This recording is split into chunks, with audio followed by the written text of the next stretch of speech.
Shout out Sniper T on the beat. Tamara to the break of dawn is on the rise, with life on the forefront of the mind. So line for line, you can ride this brain train and you can change your station without even touching the dial. So relax, stay a little bit, but listen for a while.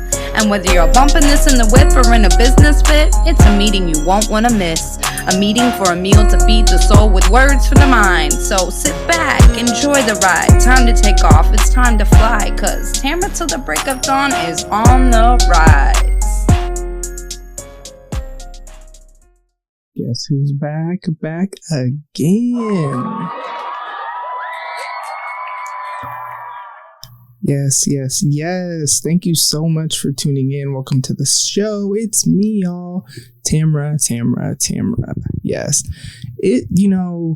I am really loving this new rhythm. I am really loving being in my new space and all of that because, the past 2 weeks I have spent pretty much getting unpacked. And so 2 weeks ago, Friday is when I moved. So that was how I spent that day off.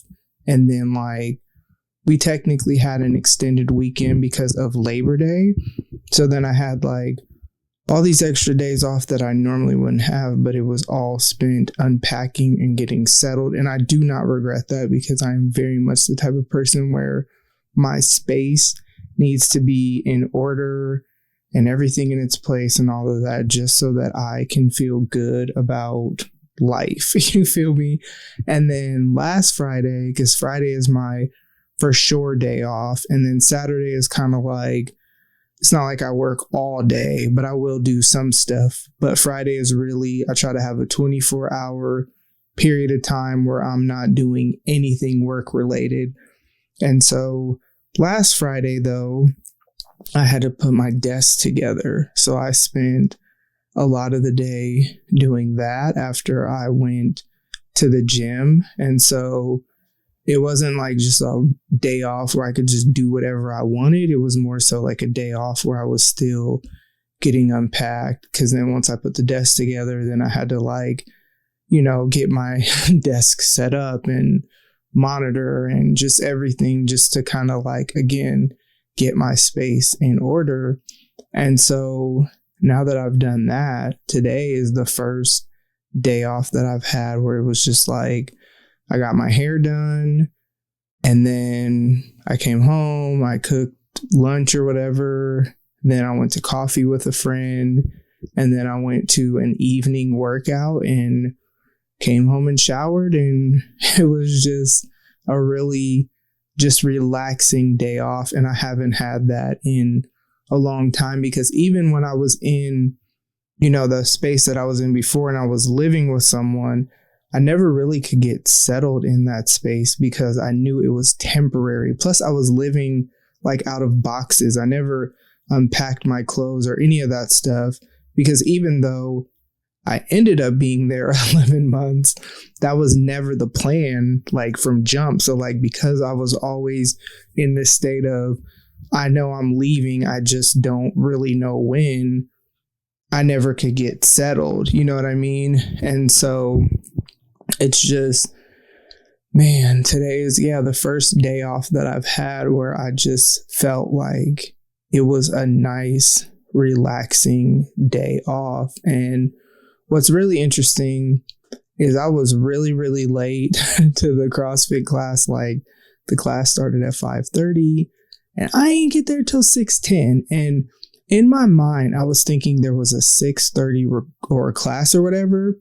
And so I went because I told a friend, one thing I do is I really try to go to classes when my friends are going because that really is what keeps me going. When I feel oh man, I really don't want to go or whatever, I know that if one of my friends already signed up and we agreed to go, that's going to keep me going. And so I was well, maybe she didn't sign up. Well, I saw she did. So I was okay, well, even if I'm late, I'm still going to go. And I was so late. And then I was well, I'll still be here and I'll just go to the 6:30 class. And they were no, which makes so much sense. Who would want to be there late on a Friday night? So there is no 6:30 class on Friday. So then I was like, oh, but it just so happened that the workout they did today, there's like the workout of the day. And then there's other stuff, usually a warm up or whatever, depending on what the workout is. So the actual workout of the day honestly didn't start until 5 minutes after I got there. And so he was like, you could do this for a warm up, and then you could hop in on this, and you just don't do the burpees. I was like, say less. You feel me? You ain't got to tell me twice at all, because I don't even like doing burpees. But what's funny is the other day we had to do burpees, and like my hip, I don't know what the heck was going on with my hip. It's better now, but it was like just feeling really tight. And so like when I would do certain stretches or whatever, there was like this sharp pain. And so where I was at with burpees before was, okay, jump down, but then step up, right?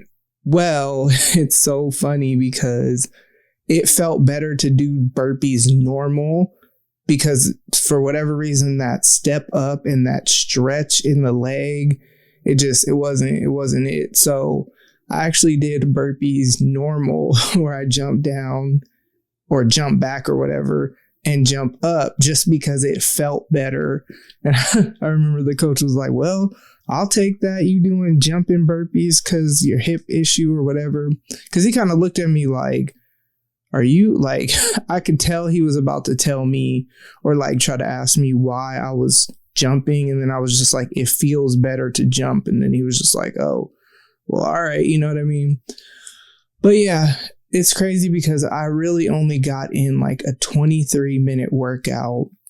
But when I tell you, because we were doing box jump ups, and it's like ever since I don't want to say learned how to do them, because it's not like I didn't know and understand how to do them, but ever since I became able to do them, because that's kind of a recent thing where I can do the 20-inch box jumps.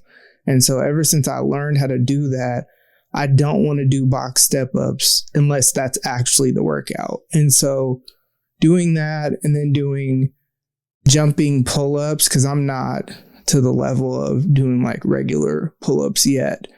And so, I mean, that's cardio, but it's like body weight type weight stuff or whatever.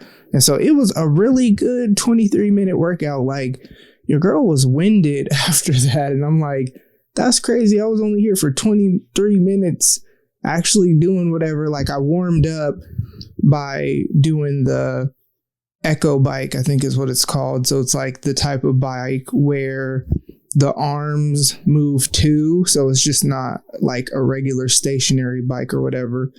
So yeah, did that. But let's talk about, man, I know you've heard the phrase, you're always the villain in someone's version of what happens. And it's so interesting because I've always viewed that statement more so like if I'm honest, it almost in some ways gave me where I felt, which actually sounds really messed up as I actually think this out and I'm about to say this out loud, but it almost made me feel like I could be dismissive of if somebody made me the villain in their version of what happens. And the reason why is because I know that I never intentionally like try to be unkind to people. Now, I will stop talking to you, I will whatever, but typically you will know why, you know what I'm saying? So if I'm really like have an issue with you, I actually really do try to talk to people about stuff and this, that, and the other, because I don't just talk about the importance of being healthy in relationships. I really try to walk that out because I've had so many unhealthy relationships. And I also understand people are going through stuff, and it's kind of like, I'm not trying to add to that. What's crazy is I have this friend, and we're not going to get all into it, but I'll say like, I've known her for a few years or whatever. And then I just started noticing at one point in time, and we've talked about this before, but there would just be different points where she would be standoffish towards me. Now, what I didn't realize is that actually was hurting my feelings. And what ended up happening is that I started building up walls with her. And what's interesting is I actually legit did not realize that that's what was going on, because another caveat to this is that, so I grew up military, right? And what I have learned as I have gotten older is that when you grow up military, you usually move every few years. So like this whole feeling settled, like for those of y'all who were born and raised in the same place all your lives, I can't relate to that. You know what I mean? Like, I've lived in Omaha since I was 10, don't get me wrong. But even since I've been here, we lived in like different places and moved around and stuff like that. And so like having that be the foundation that I grew up with and really solidified how I establish relationships and this, that, and the other. What I have learned, and this has carried on into adulthood even, is that every relationship really had a season, because we would move away. And so then it's kind of like, you know, these were my friends, or I was at this school, and then we would move and then I never see them. Because this is like, there wasn't social media and all that back then, you know what I mean?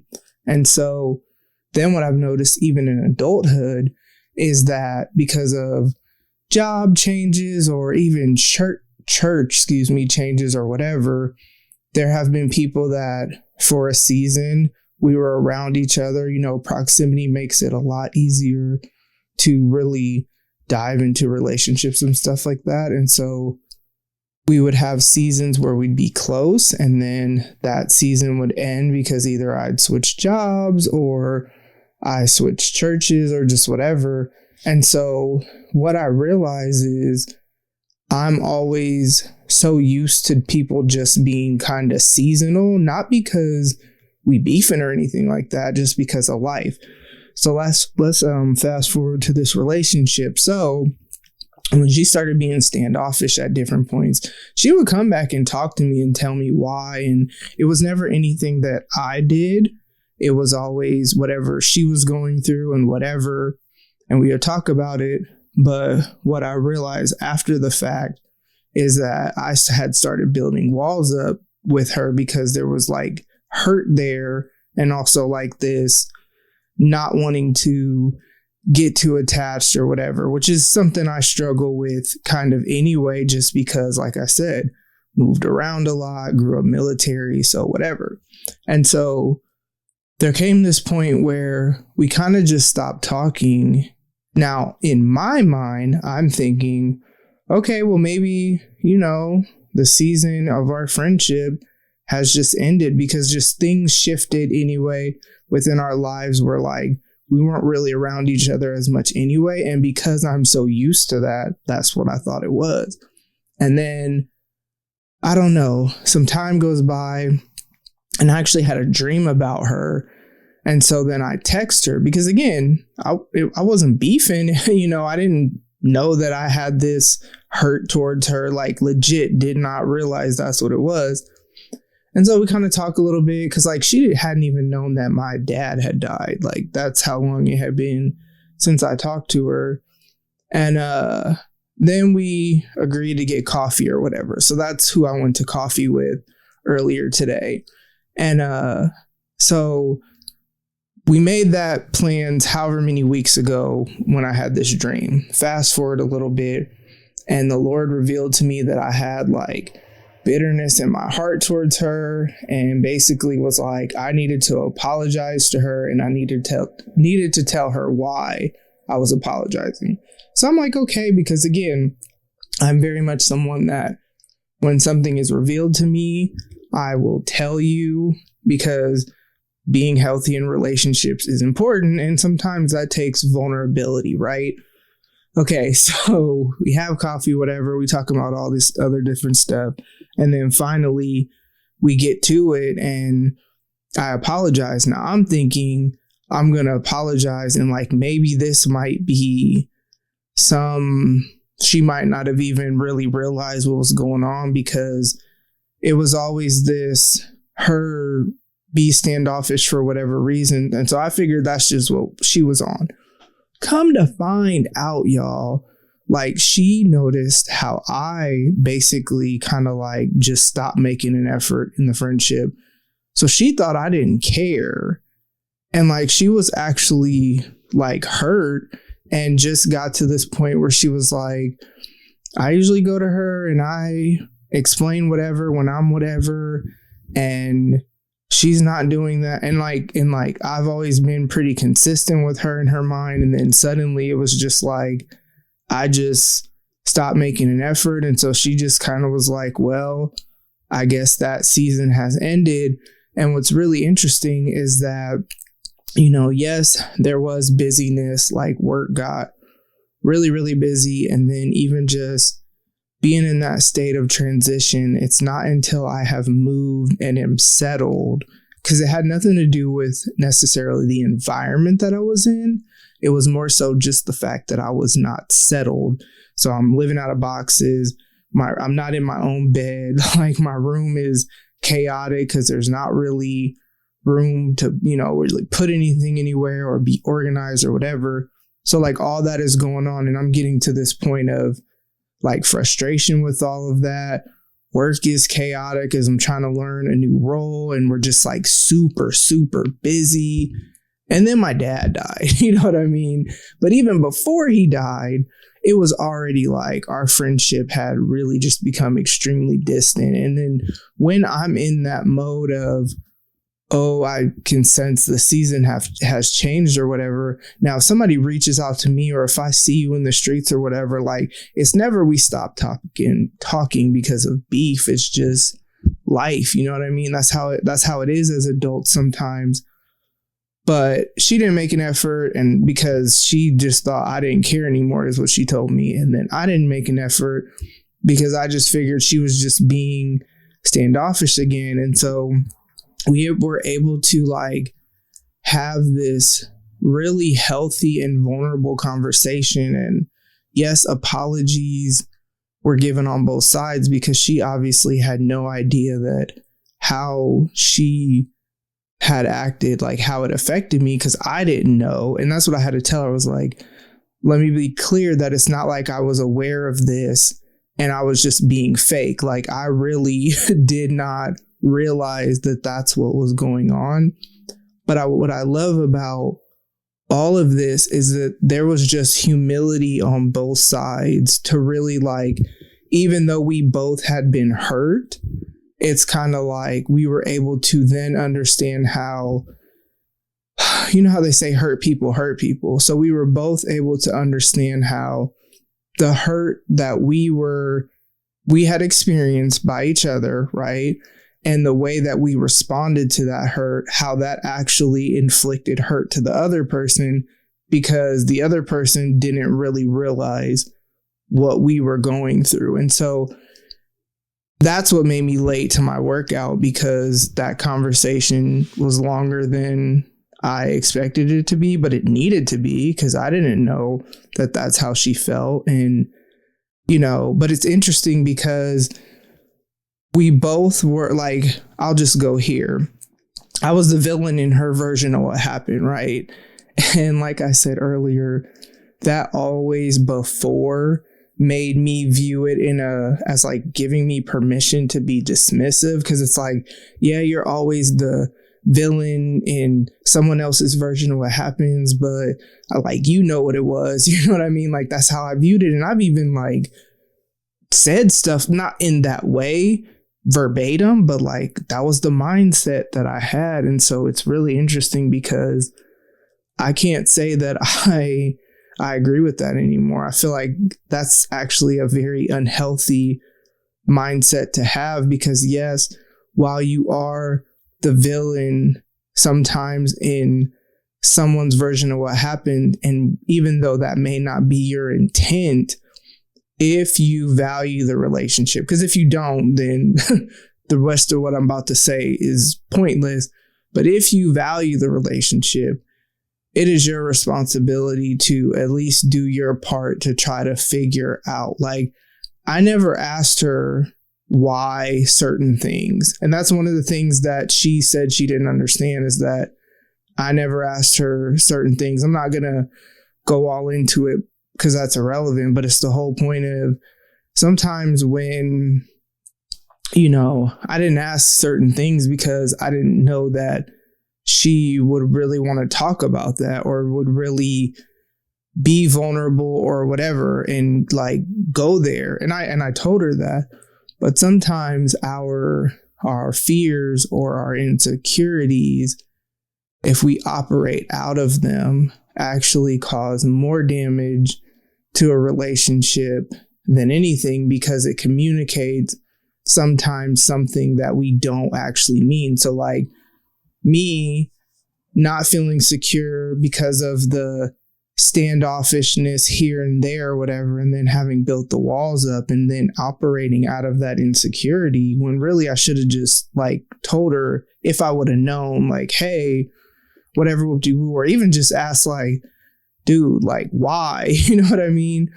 But because I didn't do that, what that communicated to her was that I didn't care. And then she was hurt by that because she didn't understand that.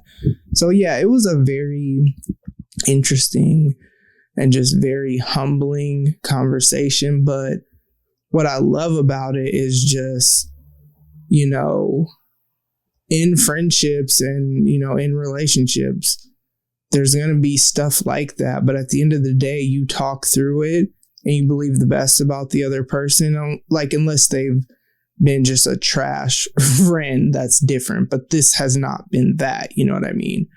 And you just move forward, you know what I'm saying? And so, yeah, that, is how kind of this week and today went. Very, very interesting, very unexpected type of conversation, but really, really glad we had it. And yeah, it is so important that sometimes we're not aware of things, right? Sometimes we don't have really an understanding of what we're feeling or why we're feeling it or whatever. But man, once you get that revelation, it is so important to act on whatever it is that has been revealed to you. And man, when you find out you are the villain in someone's version of what happens, the healthier thing to do is to talk it through and like try to make things right. You know what I mean? Because again, if you value the relationship, then that's what you should do. If you don't, like I said, that's irrelevant. So that's all I got for y'all this week. Thank you so much for tuning in. As I always say, make sure you take care of yourself mentally. Make sure you take care of yourself emotionally and spiritually, physically.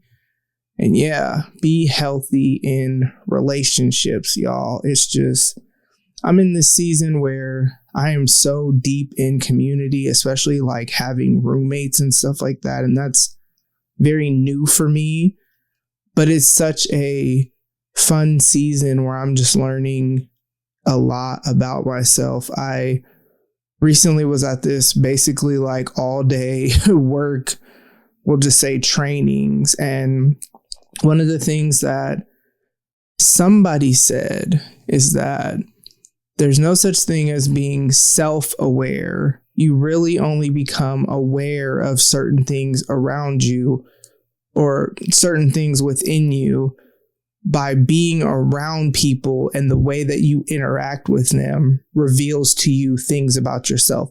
I would have never known how the way that I was raised and how whatever ultimately, it's like it was easy for me to be dismissive of relationships, not because I didn't care, but because I didn't have